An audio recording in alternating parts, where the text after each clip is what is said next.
उषा और सुंदरलाल गर्मी में सोए होते और बेटों ने अपने कमरे में एसी लगवा लिया और पत्नी को लेकर सारी रात मज़े से सोए रहते और सुबह उठते तो उषा को कहते, माँ नाश्ता बना दो, हमें काम पर भी जाना है। तो उषा तेज़ गर्मी में खाना बनाकर उनको देती। एक दिन उषा की बेटी आई तो माता पिता की हालत देखकर बोली, भैया बरामदे में पंखा ही लगवा दो ताकि माँ पिताजी भी सुकून से सो सकें। तुम लोग खुद तो एसी के मज़े लेते हो। ये सुनकर भाई बोले, पिताजी ने सारी ज़िंदगी अय्याशी की है, अब हमारी तरफ से जहाँ मर्जी पड़े रहें। तो बेटी माता पिता को साथ ले गई। रात को जब बेटा एसी चलाकर सोने लगा तो उसके होश उड़ गए, क्योंकि एसी से, अरे बेटे ही से तो पिता का सर गर्व से ऊंचा होता है, सीना चौड़ा होता है, और हमारे तो दो दो गबरू जवान बेटे हैं। सुंदरलाल ने अपने दोनों बेटों को सीने से लगाकर कहा था और फिर अपने बेटों के सर पर हाथ फेरने लगा। कहने लगे, मेरी तो बड़ी इच्छा थी कि तीसरा भी बेटा ही होता, मगर शायद बेटी इसलिए हुई ताकि मेरे इन दोनों गबरू जवानों को किसी की नज़र न खाए, कोई इन्हें देखकर हाय न कहे कि 3 बेटे हो गए। दूर खड़ी 7 साल की पद्मा चुपचाप से ये सब देख रही थी और सुन भी रही थी कि वो सिर्फ इसलिए पैदा हुई है ताकि मेरे दोनों बड़े भाइयों को नज़र न लग जाए, लोग हाय हाय न मचा दें। पद्मा पैदा तो हो गई थी, लेकिन किसी फालतू चीज़ की तरह थी, क्योंकि सुंदरलाल और उषा का सारा प्यार बेटों के साथ था। जैसे ही खाना बनता तो गर्मा गर्म सब्जी उषा सुंदरलाल की प्लेट में डाल देती, साथ ही बेटों की प्लेट में भी डालती। पद्मा देखती रह जाती, फिर माँ का हाथ पकड़कर हिलाकर कहती, माँ मुझे भी खाना दे दो। तो उषा घूरकर पद्मा को देखती, कहने लगी, चुप कर, पहले मेरे बेटों को खाने दे। तू मेरे बेटे की प्लेट पर भी नज़र रखती है, शर्म नहीं आती? बहनें तो भाइयों को प्लेट भर भर कर खिलाती हैं। अरे तुमने क्या करना है गरम खाना खा के? ये मैंने कल की दाल निकाली है, ये खाओ। अरे बड़े होकर कमाना तो मेरे बेटों ने है, इन्हें ताकत की ज़्यादा ज़रूरत है। तेरा क्या है, बड़ी होगी तो हमारे सर पर लाखों के दहेज का बोझ आन पड़ेगा, उस समय तेरे भैया ही तुझे दहेज बना कर देंगे। पद्मा चुपचाप जो माँ देती वो खा लेती। सबके अच्छे और महंगे कपड़े बनते थे, लेकिन पद्मा के कपड़े बाकी सब के कपड़ों से सस्ते होते थे। 10 साल की उम्र तक दोनों बड़े भैया उससे छोटे मोटे काम कहने लगे कि पद्मा की बच्ची जल्दी कर, मेरे जूते पॉलिश कर। पद्मा उस समय यूनिफॉर्म पहन रही थी, कहने लगी, धीरज भैया मुझे भी तो स्कूल जाना है, मुझे भी तो देर हो रही है। वो अपनी यूनिफॉर्म सही कर रही थी। धीरज कहने लगा, चुटिया पकड़ूंगा ना तब तुम्हें पता चलेगा, जल्दी से मेरे शूज़ पॉलिश कर। जब पद्मा ने इनकार किया तो धीरज ने सचमुच उसकी दोनों चुटिया को खींचा था, उसके बाल भी खराब कर दिए। वो रोने लगी। उषा कमरे में आई तो कहने लगी, क्यों रो रही हो? कहने लगी, धीरज भैया ने मेरे बाल खींचे हैं। धीरज कहने लगा, माँ ये मेरे जूते पॉलिश नहीं कर रही थी, मुझे भी तो देर हो रही है। ये सुनकर उषा की सारी हमदर्दी बेटे के साथ हो चुकी थी। कहने लगी, चल पहले भैया के जूते पॉलिश कर। अरे तेरा क्या है, तूने अगर पढ़ भी लिया तो हमें क्या फ़ायदा होना है, कुछ भी तो नहीं करना, तो सारी ज़िंदगी चूल्हा चौका ही है। चल पहले भैया के जूते पॉलिश कर। पद्मा रोने लगी, कहने लगी, माँ एक तो भैया ने मेरे बाल ख़राब कर दिए, मुझे थप्पड़ भी मारा, बजाय आप इसको डांटने के मुझे ही काम कह रही हैं। उषा कहने लगी, कुछ नहीं होता, बड़े भाई तो ऐसे ही करते हैं, देखना तेरा दहेज भी तो इन्हें भाइयों ने बनाना है। ये कहकर हर बार पद्मा को ही समझाया जाता था, कभी धीरज और नीरज से कुछ नहीं कहा जाता था। समय यूं ही गुजरने लगा। पद्मा पढ़ाई में बहुत अच्छी थी और नीरज और धीरज पढ़ाई में उतने अच्छे नहीं थे। उसे हर बार ये लगता था कि इस बार पिताजी उसे सबसे पहले सीने से लगाएंगे और कहेंगे, देखो तुम्हारी छोटी बहन है, फिर भी तुमसे अच्छे नंबर लेकर आई है। लेकिन ये सपना शायद सपना ही रहना था। वो बेटे थे, इसलिए उनका महत्व हमेशा पद्मा से ज़्यादा था। पद्मा उनके हर छोटे बड़े काम करती थी और माँ कहती थी कि तेरे ये भाई हैं, तेरा अच्छा दहेज बनाकर देंगे। समय यूं ही गुजरने लगा। भाइयों की उम्रें बढ़ने लगी। यूनिवर्सिटी तक शिक्षा प्राप्त की, नौकरियां भी मिल गईं। पद्मा इंटर में थी जब उसके बड़े भैया ने कहा, माँ हम जब तक इसकी शादी नहीं करेंगे खुद शादी नहीं करेंगे। पद्मा के लिए जैसा तैसा भी हो रिश्ता देखना शुरू कर दे। और हाँ, आपको तो पता है कि हम दोनों की कमाई इतनी ज़्यादा नहीं है, कोशिश करें ऐसे घर में शादी करें जहाँ दहेज कम से कम देना पड़े। ये सुनकर पद्मा पहली बार बोली थी। कहने लगी, पिताजी मुझे अभी आगे पढ़ना है। लेकिन उसके पिता ने कहा कि चुप कर जा, लड़कियां नहीं बोलती। शुरू से यही तो सुनती आ रही थी कि लड़कियां नहीं बोलती, न भाई के आगे न पिता के आगे, तो लड़कियां कब बोलती हैं? शादी से पहले पिता और भाई के आगे नहीं बोलती और शादी के बाद पति के आगे नहीं बोलती, तो कब उनकी सुनवाई होती है? उसका रिश्ता एक बहुत ही साधारण परिवार में कर दिया गया। यही कहा गया कि अच्छा है लड़के वालों ने ज़्यादा दहेज नहीं मांगा। अरे बेटे कहाँ से ला कर देते, इतनी महंगाई हो गई है, अपना घर ही पूरा नहीं होता। रोते हुए पद्मा अपने पति के साथ अपने ससुराल में विदा हो गई थी। मुश्किल से 2-4 कपड़े फैंसी और 4 ही उसके आम दिनों के पहनने वाले कपड़े थे। कमरे का थोड़ा सा फर्नीचर, उसके अलावा उन्होंने बेटी को बस आशीर्वाद ही दिया था। माँ के गले लगकर रोई, पिताजी के कंधे से भी सिर लगाया, लेकिन उनमें बड़ी लापरवाही सी थी, जैसे पद्मा को किसी बोझ की तरह से उतारा था। न माँ के आंसू बह रहे थे, न पिता ने जिगर के टुकड़े को सीने से लगाकर माथा चूमा।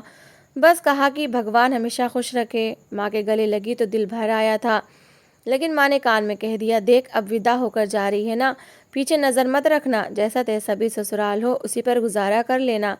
ये था माँ का आखिरी आशीर्वाद। भाइयों के पास आई तो बस सर पर बेमन से हाथ रखा और उसका हाथ उसके पति के हाथ में पकड़ा दिया। वो विदा होकर जा चुकी थी, शायद अपना भाग्य भी साथ लेके जा चुकी थी। उसके जाते ही हालात बदलने लगे थे। अब सुंदरलाल की दुकान पर नौकर पैसों की हेरा फेरी करने लगे। सुंदरलाल बूढ़ा हो चुका था, इसलिए उसे हिसाब किताब याद नहीं रहता था। धीरे धीरे दुकान खाली होने लगी। जब भी वो हिसाब मांगता तो वो लोग बहाने बना देते। एक बार सुंदरलाल ने दोनों बेटों को बिठाया, कहने लगा कि मैं बहुत ज़्यादा बूढ़ा हो गया हूँ, अब मुझसे काम नहीं होता। जिस दुकान पर बैठता था वहाँ नौकरों ने बड़ी चोरियाँ की हैं, हेरा फेरी की है, आधी से ज़्यादा दुकान खाली हो गई है। बेटा अब मुझे भी छुट्टी दो, ताकि मैं भी तुम लोगों की कमाई से ज़िंदगी गुजार सकूं, और वैसे भी हम बूढ़ा बूढ़ी का खर्चा ही क्या है। दोनों बेटे खुश हो गए, कहने लगे, ऐसा करो पिताजी, अपनी दुकान बेच दो, हम तो वैसे भी नौकरियां करते हैं, दुकान के पैसों से हमारी शादियां हो जाएंगी, हमारी पत्नी आएंगी तो माँ को भी सुख चैन मिल जाएगा, आप दोनों की बड़ी सेवा करेंगी। सुंदरलाल ने ऐसा ही किया। सुंदरलाल की उम्र जिस मुकाम तक पहुंच गई थी, उसकी जायदाद बच्चों में अपने आप से बढ़ चुकी थी, लेकिन बेटी का हिस्सा नहीं दिया गया। दुकान के पैसों को सिर्फ दोनों बेटों में बांटा गया। कुछ उनकी शादी में पैसे खर्च हुए और बाकी पैसे दोनों भाइयों ने अपने अपने अकाउंट में रखे। पत्नियां अपनी मनमानी करके अपनी पसंद को की लेकर आए थे। कमरे में एसी भी लगवा लिए। जितनी धूमधाम से दोनों बेटों की शादी हुई, पद्मा की तो उससे आधी भी नहीं हुई थी। पहली बार पद्मा की सास ने ताना दिया था कि तुम्हारे दोनों भाइयों ने तो अपनी शादी पर पानी की तरह पैसा बहाया है, और तुम्हें तो ढंग का सामान भी नहीं दिया। वो चुप हो गई तो उसका पति कहने लगा, मुझे तो लगता था तुम इकलौती हो, पता नहीं दोनों भाई और बाप क्या कुछ नहीं देंगे। वैसे मुझे आदत नहीं है कि मैं तुम्हारे कम दहेज के ताने तुम्हें देता रहूं। भगवान का शुक्र है जैसा भी हूँ, जितना भी कमाता हूँ, लेकिन उन्हें खुद से सोचना चाहिए था कि अपनी शादी पर तो लाखों खर्च कर दिए, और हमें तो साफ कह दिया था कि 30 लोगों से ज़्यादा बारात मत लेकर आना, हमारी क्षमता नहीं है। मुझे बताओ अभी ये क्षमता कहाँ से आ गई। चलो तब कुछ नहीं दिया था, पर अब भाइयों की शादी करके तुम्हें भी 4 चीज़ें दे देते। अरे भाइयों ने तो अपनी शादी की खुशी में 5,000 रुपये भी तुम्हें देना अच्छा नहीं समझा। सच बताओ, क्या तुम सगी बहन हो उनकी, या तुम्हें कहीं से उठाकर लाए थे। पद्मा ने हर बात चुपचाप सुनी थी, आगे से जवाब नहीं दिया था। क्या कहती कि शुरू से ही उसे महत्व नहीं दिया गया, तो अब क्यों दिया जाता। बहुओं के नखरे उठाए जा रहे थे। दोनों भाइयों की एक ही दिन शादी की गई थी। उषा ने 10 दिन तो बहुओं को किसी काम में हाथ नहीं लगाने दिया, और बहुएं भी बड़ी नखरीली थीं, क्योंकि पतियों की पसंद से आई थीं। जब भी वो नाश्ता बना के कहती, बेटा आओ बाहर आकर नाश्ता कर लो, तो कहती, नहीं बाजी, हम थक गए हैं, ऐसा करें नाश्ता कमरे में लगा दें। बेटों ने भी नहीं टोका कि ये तो मेरी माँ से कैसे बात कर रही हो। कहने लगे, हाँ माँ, ऐसा करें नाश्ता कमरे में ही लगा दें, मेरा भी कोई मूड नहीं है बाहर बैठने का। बेटों की शादी क्या हुई, वो तो शुरू शुरू में ही कमरे के होकर रह गए थे। दोपहर का खाना कमरे में, सुबह का नाश्ता कमरे में, शाम को कमरे से बाहर आते भी तो मोटरसाइकिल निकालकर अपनी पत्नियों को घुमाने फिराने ले जाते। सुंदरलाल और उषा अकेले ही बैठे रहते। कितनी इच्छा थी कि बच्चे बड़े होंगे, शादियां होंगी तो घर में रौनक लग जाएगी। दोनों बहुएं सास ससुर के साथ बैठकर बातें करेंगी, बेटे बैठ के साथ नाश्ता किया करेंगे, खाना खाया करेंगे, लेकिन दोनों ही अपने अपने कमरों में ज़्यादा समय गुजारते थे। जब उषा ने सुंदरलाल से कहा कि भला ये क्या तरीका हुआ, हमारी भी तो शादी हुई थी, हम तो सास ससुर के सोने के बाद ही अपने कमरों में जाते थे। सुंदरलाल कहने लगा, अरे पागल औरत, वो समय और था, संस्कारों का समय था, आजकल के लड़के लड़कियां ऐसा नहीं करते। चल तो दिल बुरा ना कर, कोई बात नहीं, नई नई शादी है, ऐसा होता है, जैसे जैसे समय गुजरेगा तो अपने आप ठीक हो जाएंगे। मगर 10 दिन गुजरे, 15 दिन भी गुजर गए, लेकिन दोनों बहुओं में से किसी से इतना नहीं हुआ कि खुद से काम शुरू कर दे। फिर एक बार रात को सुंदरलाल ने ही दोनों बेटों और बहुओं को बुलाया। कहने लगे, पिताजी आपने इतनी रात में क्यों बुलाया, आपको तो पता भी है सुबह सवेरे ऑफिस जाना होता है, नींद से बुरी हालत है, और आपने हमें अपने कमरे में बुलवा लिया। सुंदरलाल कहने लगा, देखो बेटा, 15 दिन हो गए तुम लोगों की शादी को। तुम्हारी माँ घर का काम कर करके अब थक चुकी हैं, इसलिए बहुओं से कहो कि सुबह का नाश्ता वो दोनों बनाएंगी। इसी तरह खाने पीने की सारी व्यवस्था अब ये दोनों संभालेंगी। बाकी तो काम वाली भी आती है, वो घर की साफ सफाई कर जाती है। बस यही कहा था कि बड़ी बहू कहने लगी, लो जी, हमारी माँ तो कहती थी कि 2-2 महीने सास बेड से नीचे नहीं उतरने देती, और हमारी सास हमारे आते ही थक भी गई। दूसरी बहू कहने लगी, मुझे ये नहीं समझ आता कि जिस बेटे को 20-22 साल माँ नाश्ता कराती हैं, खाना खिलाती हैं, उसका ख्याल रखती हैं, तो उसकी पत्नी के आते ऐसी कौन सी बीमारियां लग जाती हैं माँ को कि वो काम नहीं कर सकती। बड़ी बहू कहने लगी, अरे रहने भी दो शालिनी, ये सब बहाने होते हैं, बीमारी का बहाना, जोड़ों में दर्द का बहाना, ताकि बिना तनख्वाह के काम वालियाँ जिन्हें बहू समझकर लाया गया है, अब हम इनकी सेवा करती रहें। दोनों बेटों ने पत्नियों की जबान का कमाल देखकर भी कुछ नहीं कहा, बल्कि माथे पर बल डाल लिए। उषा और सुंदरलाल को तो लगा था कि वो अपनी पत्नियों को समझाएंगे कि ये तुम लोग किस स्वर में हमारे माता पिता से बातें कर रही हो। अरे जहाँ अपने लिए रोटी बनाओगी, एक रोटी हमारे माता पिता के लिए भी बना देना, क्या फ़र्क पड़ता है। लेकिन दोनों बेटे अपनी माँ से कहने लगे, माँ, क्या आपने इसलिए हमारी शादी करवाई थी कि हमारी पत्नियों को नौकरानियाँ बनाकर रख ले? 1 महीना नहीं हुआ और आपके जोड़ों में दर्द शुरू हो गया और आप बीमार रहने लगी हैं।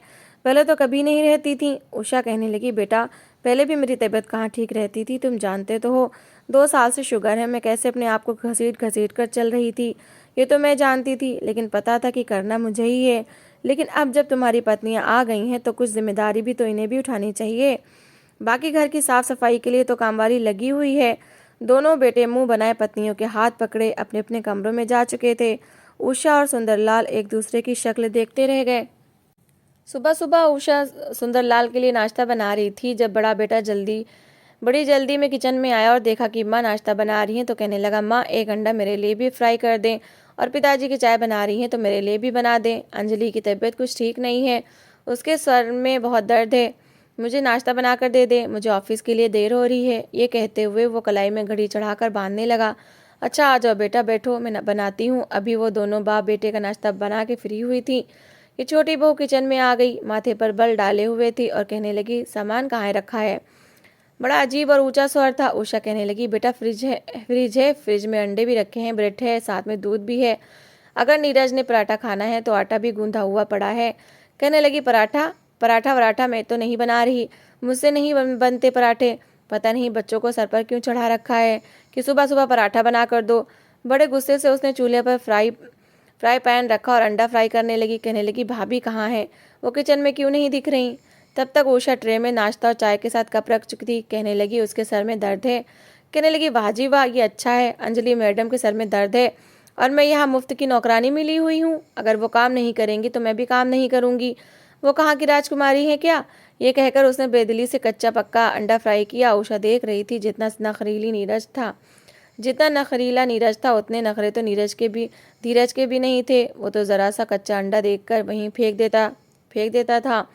उषा ने कुछ नहीं कहा, नाश्ते की ट्रे उठाई और सामने टेबल पर रख दी। जल्दी से धीरज ने नाश्ता किया और ऑफिस के लिए चला गया।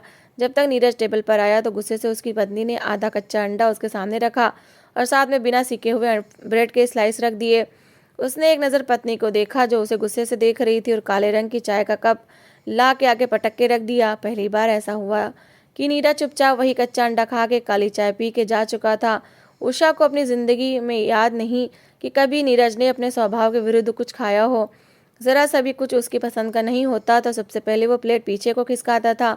कहता था, माँ, आपको पता है ना, मुझे ऐसा पसंद नहीं है, मेरे हिसाब से बना कर दिया करें। और उषा दोबारा से बनाने लग जाती थी। 2 महीने बाद ही गर्मियों का मौसम शुरू हो गया और गर्मी ऐसी थी कि लगता था कि दिल को कुछ हो जाएगा। किचन में जाना मुश्किल होने लगा। रात को कमरे में इतनी तेज़ गर्मी और हफ्स होती कि ना सुंदरलाल को नींद आती थी और ना ही उषा को, इसलिए अपनी चारपहियाँ उठाकर कमरे में रख लेते। लेकिन इतनी गर्मी थी कि रात को भी पसीने छूट रहे थे। इस पर दोहरी मारी ये थी कि दोनों बेटों के कमरे में लगे हुए एसी का आउटर बरामदे की ओर था। जब वो लोग एसी चलाते तो आउटर से निकलने वाली गर्मी के कारण बरामदे में बैठना उठना मुश्किल हो जाता।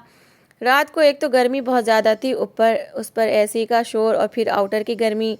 सुंदरलाल ने बड़े बेटे का दरवाज़ा खटखटाया। बड़े गुस्से से उसने दरवाज़ा खोला। अभी भी नींद से जागा था। कहने लगा, जी कहिए पिताजी, इस टाइम क्या हुआ है आपको? वो कहने लगे, बेटा, एसी थोड़ा बंद कर लो, कमरे में पहले ही इतनी गर्मी है। हवा भी नहीं चल रही, ऊपर से तुम्हारे एसी के आउटर का बहुत शोर हो रहा है और उसकी गर्मी से सोया नहीं जा रहा। कहने लगा, आप लोगों के बड़े नखरे हैं।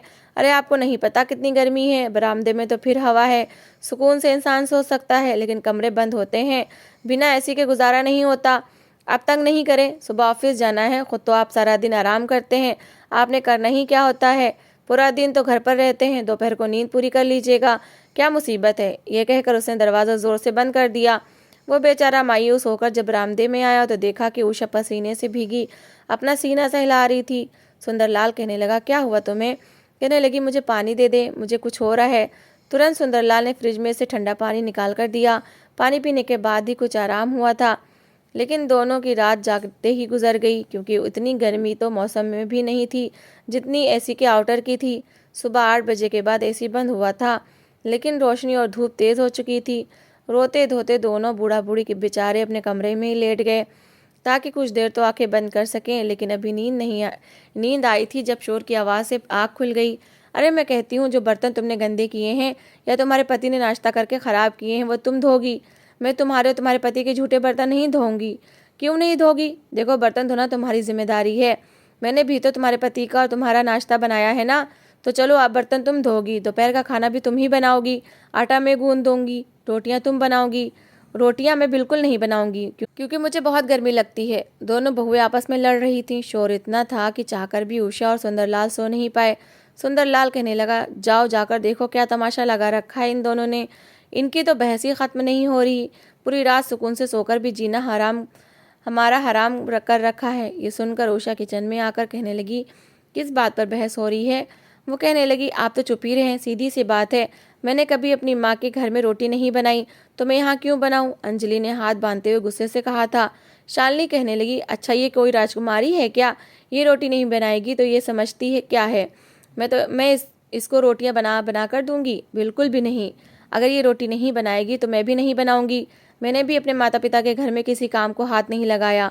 दोनों ही अपनी अपनी जगह जिद पर अड़ चुकी थी। उषा कहने लगी, अच्छा ठीक है, दोपहर की और रात की रोटियां मैं बना दूंगी, बाकी का काम तो चुपचाप कर लो। पूरी रात तुम्हारे ससुर जी नहीं सोए, उनकी तबीयत खराब हो रही है, सुकून से सोने तो दो। बड़ी बहू कहने लगी, लो जी, एक तो ताज़ी हवा में पूरी रात ही खराटे ले रहे थे और अब कह रहे हैं कि नींद पूरी नहीं हुई। एक हमारे कमरे हैं, एसी 1 मिनट को बंद करो तो कमरा आग बरसाने लग जाता है। ये तो हमारी हिम्मत है, इन छोटे छोटे डब्बों जैसे कमरों में गुजारा कर रहे हैं। मेरी माँ के घर के तो कमरे काफ़ी बड़े और हवादार थे। दूसरी कहने लगी, हाँ ये तो सच कह रही है, यहाँ ऐसे ही बंद होता है तो घुटन से सांस रुकने लग जाती है। अब जल्दी से बताओ दोपहर को क्या बनाना है ताकि मैं खाना चढ़ाकर अपने कमरे में जाकर एसी चलाऊं। मुझसे तो ये गर्मी सहन नहीं हो रही, लग रहा है जैसे दिल को कुछ हो जाएगा। बड़ी बहू कहने लगी, ऐसा करो दाल बना लो, जल्दी बन जाएगी, अब मैं आटा गूंद देती हूँ। ये सुनकर उषा कहने लगी, ऐसा करो अपने पिताजी के लिए और मेरे लिए थोड़ी सी आलू की सब्जी बना दो, इन्हें खाली दाल पसंद नहीं है। कहने लगी, क्यों, आप क्या नवाब है जो आप सब्जी खाएंगी और हम दाल खाएंगे। तो कहने लगी, बेटा तो ज़्यादा सब्जी बना लो, दाल कम बनाओ। कहने लगी, जी नहीं, सिर्फ दाल ही बनेगी और सब खाएंगे। ये कहकर उसने दाल बिना साफ किए ही बस कुकर में डाली, पानी डाला और नमक मिर्च डाल दिया। उषा कहने लगी, ये क्या तरीका है, पहले दाल साफ करते हैं, फिर इसे धोते हैं, फिर बनाते हैं, क्या तुम्हारी माँ ने तुम्हें इतना भी नहीं सिखाया। ये कहना था कि छोटी बहू ने तो तमाशा खड़ा कर दिया। कहने लगी, आप होती कौन है मुझे ये ताना देने वाली। दोनों ने ही खाना नहीं बनाया और लड़ झगड़ कर पैर पटकती हुई अपने अपने कमरों में जाकर एसी चलाकर लेट गईं। खाना उषा को ही बनाना पड़ा। दोपहर को सुंदरलाल गर्मी से पसीने से भीगा मजबूरन उठ बैठा। बाथरूम में नहाकर बाहर आया तो उषा किचन में पसीने से भीगी रोटियां बना रही थी।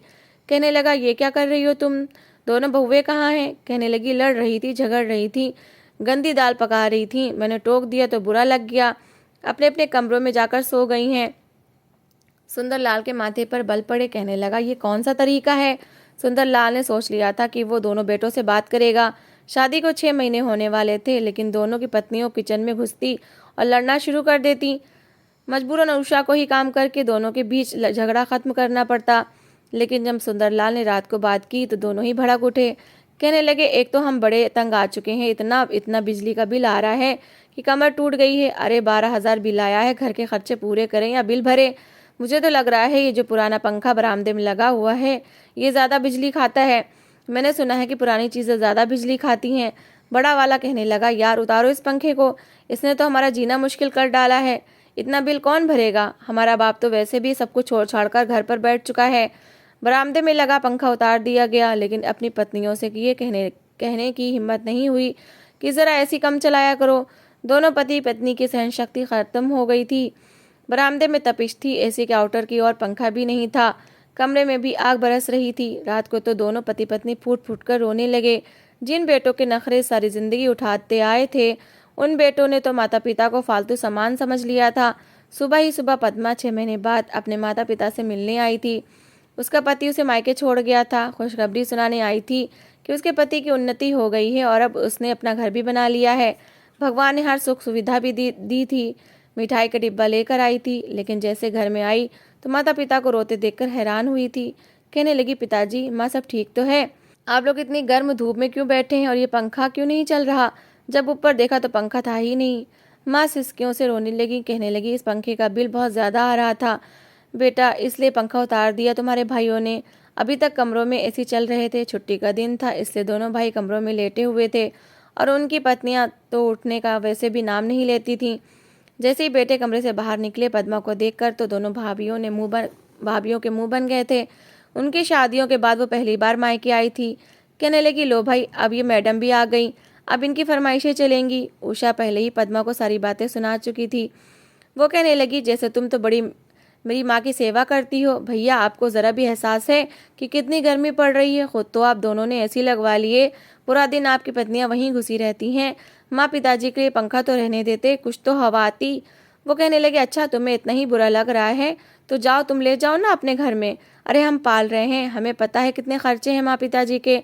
शुक्र करो कि हमने इन्हें बड़े अच्छे से रखा हुआ है, कभी बोझ नहीं समझा। पद्मा कहने लगी, मुझे दिख रहा है कैसे रखा हुआ है। पद्मा अपने माता पिता को अपने घर ले गई। उसके सास ससुर का देहांत पहले ही हो चुका था। एक कमरा उसने अपने माँ पिताजी को दिया। वहाँ एसी भी लगा हुआ था। उनकी बहुत सेवा करती थी। उसका पति दबे दबे शब्दों में उसे थोड़ी बातें तो सुना देता था, लेकिन ज़्यादा इसलिए नहीं बोलता था क्योंकि पद्मा ने पिछले 4 सालों में अपने सास ससुर की बहुत सेवा की थी।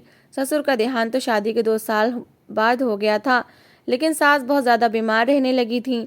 यहाँ तक कि बिस्तर गंदा करती थी और बिना माथे पर बल डाले पद्मा ने अपनी सास की सेवा की थी और उसका पति उसकी सेवा देखकर उसे मान गया था। जानता था कि उसने जी जान लगाकर उसकी माँ को संभाला है। अभी कुछ महीने पहले ही उसकी सास का देहांत हुआ था, इसलिए भाइयों ने जायदाद का बंटवारा कर लिया। कुछ उसके पति की भी तरक्की हो गई थी, इसलिए अपना घर बनवा लिया था। 4 कमरे थे, इसलिए एक कमरा पद्मा ने अपने माता पिता को दे दिया। उनके सेवा भी दिल लगाकर करने लगी। पति अगर कुछ कहता भी तो आगे से वो भी सुना देती थी। कहती थी कि कब मैंने आपके माता पिता की सेवा नहीं की? मैंने क्या नहीं किया? मैंने क्या एक बार भी माथे पर बल डाला? जब मैंने ऐसा कुछ नहीं किया तो आपको भी मेरे माता पिता चुभने नहीं चाहिए। अगर आपके ऊपर मेरे माता पिता की 2 रोटियां इतना ही बोझ हैं तो ठीक है, अपने बच्चे आप संभाल लें, मैं कोई नौकरी करके अपने माता पिता का खर्चा उठा लूँगी। पहली बार उसने ज़बान खोली थी। उसका पति कहने लगा, नहीं नहीं, 2 रोटियां मुझ पर बोझ नहीं हैं, अब आगे से तुमसे कुछ भी नहीं कहूँगा। इधर दोनों बेटों के घर में एक बार पता चला कि बहुत ज़्यादा एसी चलाने के कारण एसी ख़राब हो गए थे। दोनों भाई एसी में रहने के आदी हो चुके थे। जब एसी ठीक करवाना चाहा तो एसी ठीक करने वाला कहने लगा कि इतना ज़्यादा चलने के कारण ये एसी जल गए हैं, अब ये ठीक नहीं होंगे, नए खरीदने पड़ेंगे। लेकिन दोनों भाइयों की अभी इतनी क्षमता नहीं थी कि नए एसी खरीद दें, इसलिए अब बरामदे में वही पंखा लगवाया और वहीं सोने लगे। पत्नियों ने तो दुहाई देना शुरू कर दिया। नौकरियां भी छूट गई थीं। पत्नियां मायके चली गईं, घर बर्बाद होकर रह गए। दोनों बेटे रोते हुए अपने माता पिता के पास आए कि वापस घर चले, हमारा घर आपके बगैर उजड़ गया है। लेकिन माँ पिताजी ने मना कर दिया। कहने लगे, हम तो तुम पर बोझ थे, तुम्हें तो शुक्र करना चाहिए। अब जब तुम लोगों की स्वार्थी पत्नियों ने अपना रूप तुम लोगों को दिखाया है तो तुम्हें एहसास हुआ, तब तुम्हें माता पिता याद आए, वरना तो कभी नहीं आते थे। जाओ यहाँ से, रहो अकेले।